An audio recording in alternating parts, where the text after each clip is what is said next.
यहाँ एक और सिंगापुर ज़ू का अपना अलग अट्रैक्शन है। वहीं सिंगापुर एक्वेरियम का भी एक विशेष महत्व है। ये भी विश्व में अपना विशेष स्थान रखता है। तो आज हम आपको ले चल रहे हैं अब सिंगापुर सी एक्वेरियम की ओर। सिंगापुर मुख्य द्वीप से दक्षिण की ओर स्थित है सेंटोसा आइलैंड, जिसे यहाँ की सरकार ने पूर्ण रूप से पर्यटक स्थल के रूप में विकसित कर रखा हुआ है।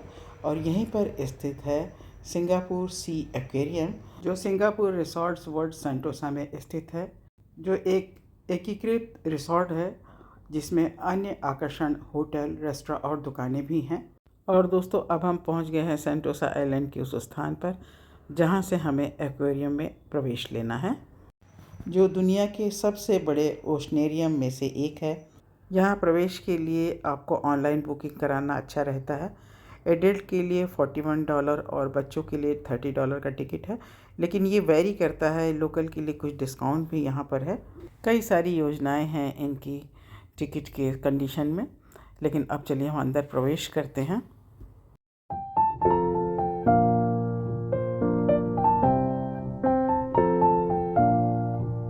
अक्सर जब हम समुद्र के आसपास में घूमते रहते हैं या समुद्र के ऊपर से गुजरते हैं तो हमारे मन में एक प्रश्न होता है कि आखिर ये समुद्र कैसा है, इसके भीतर क्या है, कौन से प्राणी इसके भीतर रहते हैं। यहाँ हम अपने इसी उत्सुकता को शांत करते हुए आगे बढ़ रहे हैं। ये पूरा एक्वेरियम एक कांच का टनल है जो ट्रांसपेरेंट है और इसके चारों तरफ मछलियाँ घूम रही हैं। यहाँ प्रवेश करते ही हम बहुत रोमांचित महसूस कर रहे हैं। ऐसा लग रहा है कि हम समुद्र के भीतर गोते लगा रहे हैं और इस समय हमारे आसपास मंडराने वाली मछलियाँ कोई साधारण मछली नहीं है, बल्कि शार्क मछली की ही एक प्रजाति है।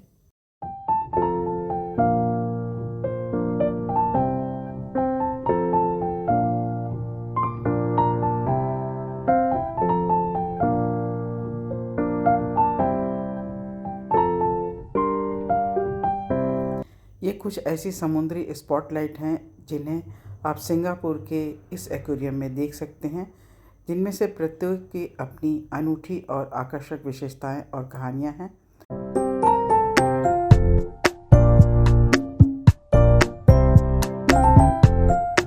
दुनिया के सबसे बड़े शार्क संग्रहालयों में से एक है, जिसमें 12 से ज़्यादा प्रजातियों के 200 से अधिक शार्क रखे गए हैं, जिसमें से लुप्तप्राय दुर्लभ सैंड टाइगर शार्क और डरावनी सिल्वर टिप शार्क शामिल हैं।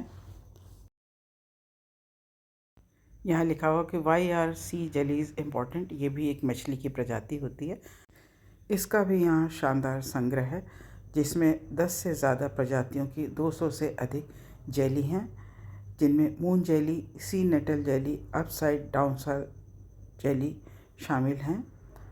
आप उन्हें प्लैनेट ओशन जोन में अंधेरे में धड़कते और चमकते हुए देख सकते हैं।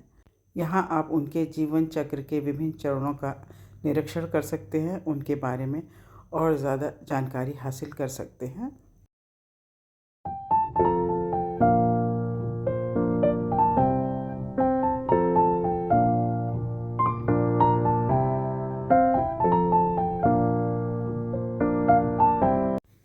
इसके अलावा यहाँ एक्वेरियम में आप अन्य महासागरीय विशालकाय जीव भी देख सकते हैं। यहाँ एक टनल के अंदर काफ़ी डरावने ये मछलियों की प्रजाति दिख रही है और इसके अंदर एक गोताखोर भी दिखाई दे रहा है, शायद वो सफाई कर रहा है। यहाँ पर फोटोग्राफी करने के लिए कुछ बातों का ध्यान रखना ज़रूरी है। आप एक्वेरियम ट्रांसपेरेंट है, इसलिए फ्लैश का प्रयोग ना करें। एक्वेरियम के भीतर काफ़ी रोशनी होती है, तो सिंपल मोबाइल से ही आप फोटोग्राफी कर सकते हैं। इसके अलावा एक्वेरियम काफ़ी बड़ा है, तो चलना खूब पड़ता है, लेकिन पूर्ण रूप से ये वातानुकूलित है, तो थोड़ा सा आपको गर्मी यहाँ महसूस नहीं होगी, लेकिन चलने के लिए अच्छे शूज़ ज़रूर पहनें।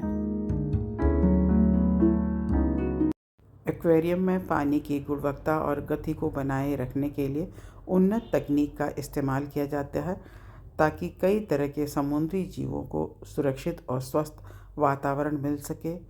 सिंगापुर में पीने का पानी आयात किया जाता है, ऐसे में ये एक चमत्कार ही है। इस स्थान को समुद्र का रूप देने के लिए 45 मिलियन लीटर पानी का प्रयोग किया गया है।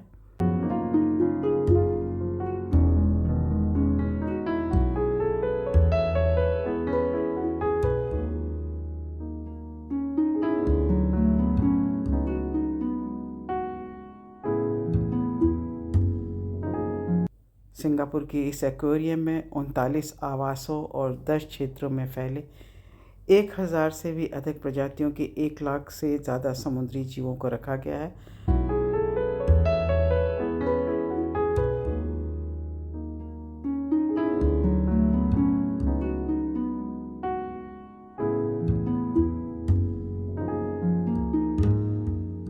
इन समुद्री जानवरों का जो ये घर है, उसमें आपको रंगीन और नाजुक मूंगा चट्टानों से लेकर रहस्यमय और गहरे समुद्री खाइयों तक समुद्री जीवों की अद्भुत विविधता और सुंदरता को देखने और जानने का मौका मिलेगा।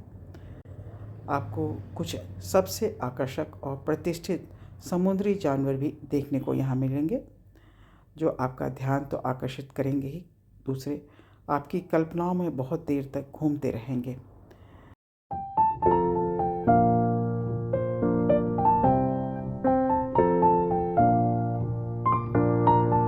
इसके अलावा यहाँ के अन्य आकर्षण में सी हॉर्स और डॉल्फिन शो, साउथ चाइना सी हैबिटाट और अरब खाड़ी के हैबिटाट भी शामिल हैं, जिसके लिए अलग से टिकट की व्यवस्था है, जिसकी जानकारी यहाँ के ऑफिशियल वेबसाइट पे मिल जाएगी।